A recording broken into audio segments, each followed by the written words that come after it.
ఇక్కడ ఇక్కడ ఇక్కడ కింద కింద నుంచి సెకండ్ రో. యా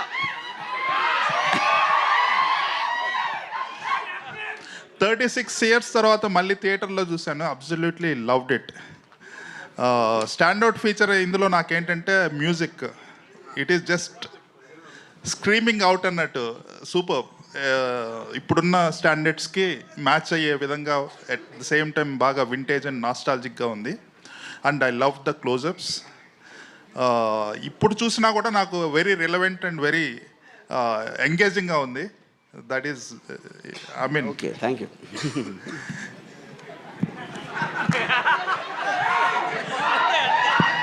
సో ఇప్పుడు ద పాయింట్ ఈజ్ మీరు చెప్పేదానికి ఊకుంటున్నాను. What can I say, but the fact that you like the music I'm very happy. ఎందుకంటే that was one of the biggest technical challenges. Original దాంట్లో ఉన్న flavour పోకుండా how we used the AI apps to basically get exact same effect of what you remember seeing that long back. I think that was a challenge. Yeah. Raghuvaran గారి voice ఏమన్నా modify చేశారా? No, not in. Nothing was modified. It was just అంటే ఆ టైంలో mono ట్రాక్లో record చేసిన total everything was in. అది కూడా మిక్స్డ్ ట్రాక్ ఉంది. We don't have I mean separately. Varma గారు అంటే హియర్ ఎక్కడ ఎక్కడ ఇక్కడ ఇక్కడ ఇక్కడ ఎస్ ఎస్ సార్. బాబు గుడ్ ఈవినింగ్. Good evening. ఆ రోజున శివ తీస్తున్న రోజుల్లో కీస్ హై స్కూల్లో అనుకుంటా మీరు చేస్తున్న రోజుల్లో మీ ఇంటర్వ్యూ కోసం పరుగులు పెట్టి వెనక తిరిగి ఇవ్వలేదు. ఇన్ని రోజుల తర్వాత శివ ప్రెస్ మీట్లో కలవటం చాలా హ్యాపీగా ఉంది. It is something a different experience all together after 36 years. ఇప్పుడు మా నాస్టాల్జియా పని మీరు మీ నాస్టాల్జియాకి వెళ్ళారు. yes, really nostalgical feeling. తర్వాత really as my colleague GV said the quality is very much enhanced. The music really చాలా బాగుంది.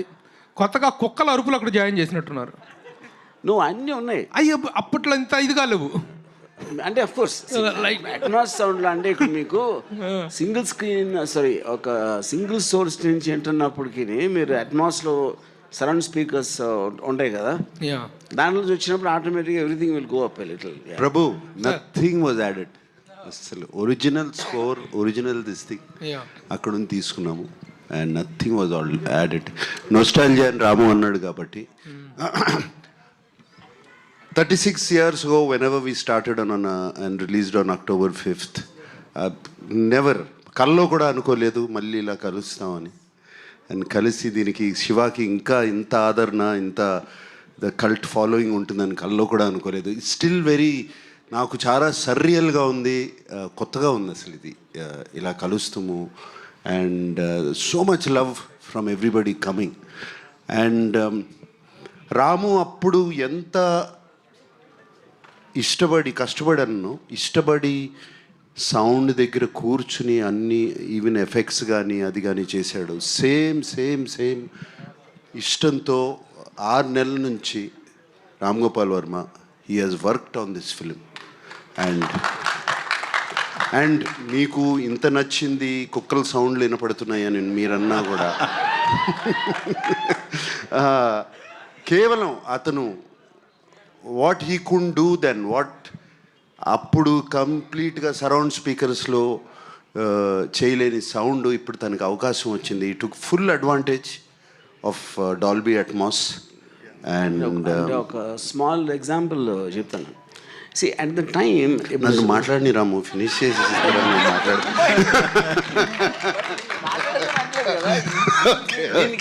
బికాజ్ నాగార్జున చెప్పేదానికి Dolby Atmos advantage అంటే దానికి ఎగ్జాంపుల్ చెప్పడానికి ఆపాను అంతే.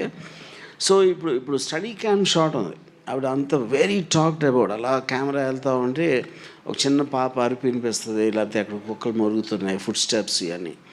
సో ఆ టైంలో obviously I can't imagine point beyond sound ఎలా వస్తుందని. ఇప్పుడు now when that is translated Dolby Atmos, you almost feel you're going behind Nagarjuna. పరిగెడుతూ ఉంటే, ఎందుకంటే మీకు ఆ ఎఫెక్ట్లో ఆ ట్రావెల్ అవుతూ ఉంటే సరౌండ్ స్పీకర్ నుంచి దాని నుంచి, that is the main enhancement which is only possible because of the Atmos sound. And that again, the accompanying music was possible because of AI. Yeah. ఇప్పుడు ఫ్లో తప్పింది నాది.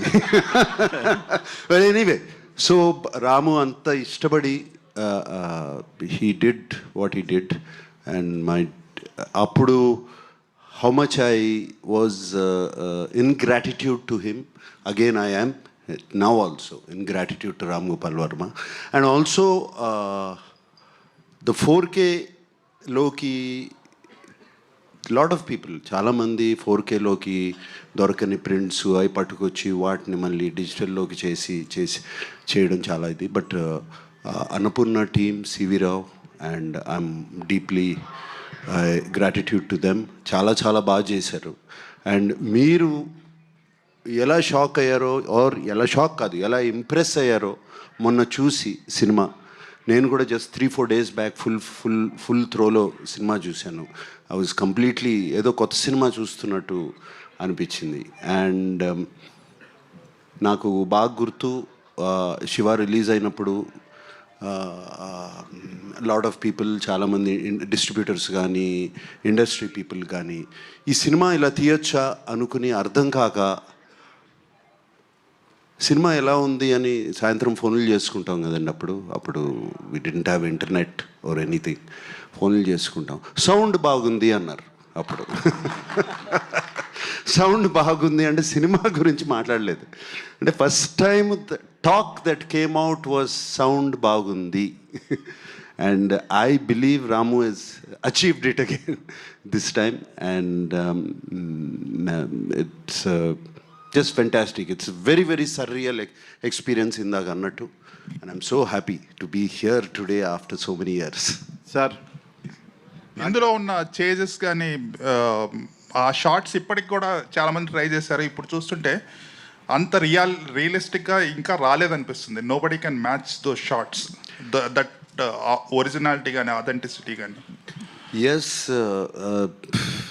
ఇప్పుడు కూడా నేను అది చూసినప్పుడు, తలుసుకున్నప్పుడు అప్పుడప్పుడు ఉలుక్కుబడి లెగుస్తాను నిద్రలోంచి. నేను చేశాను, why did I do that, పాపం ఆ పాపని అంత డేంజర్లో పెట్టామా అని. And but it was once in a life time experience. I don't think we can do it again. And that's why అది ఇట్ లుక్స్ సో రియల్. ఆ నందికొండ వాగుల్లో అనేది జనరల్గా ఇప్పుడు సినిమాల్లో ఫ్యాన్స్కి వెర్రెక్కిచ్చే అంశాలు. అంటే ఒక హీరో పాత పాటలు పెట్టడం అనేది it was done long back in Shiva. That is like sir, ఇక్కడ మీరు చెప్పిన దానికి ఒక చిన్న రిలేషన్, దాని ఎఫెక్ట్ ఉండటానికి మెయిన్ కారణం ఏంటంటే it is nothing to do with the taking, it is to do the camera, study camera, అది కాదు. That was the first time, and maybe it is first time even today, wear the main character, the protagonist character Shiva ఒక టెన్షన్తో పరిగెడుతున్నాడు. ఇప్పుడు హీరోలు tension చూపించడం అనేది మర్చిపోయారు. It doesn't happen anyway. And ఎందుకంటే వాళ్ళు ఫస్ట్ షాట్లోనే స్లో మోషన్లో మొత్తం బద్దలు కొట్టే మ్యూజిక్తో వచ్చినప్పుడు ఏమైనా చేసేస్తాను అని ఒక టైటిల్ సాంగ్ పెట్టేసి హీరో అవనెవరు, ముందే హీరో వచ్చేస్తాడు. Because of that you don't get engage in the story. ఇక్కడ నాగార్జున ఎక్స్ప్రెషన్ అంత రియలిస్టిక్గా ఒక 5-6 వస్తే పారిపోయి ఆ పాపను కాపాడటానికి ఈ looks like a normal human being. Because of that the heroism elevate అవుతుంది. That is where the actual fundamental issue is. అది అనేది మీరు మర్చిపోయారు కాబట్టి, ఇప్పుడు కూడా ఎవరు చేయట్లేదు కాబట్టి you again felt the freshness అవుతారు.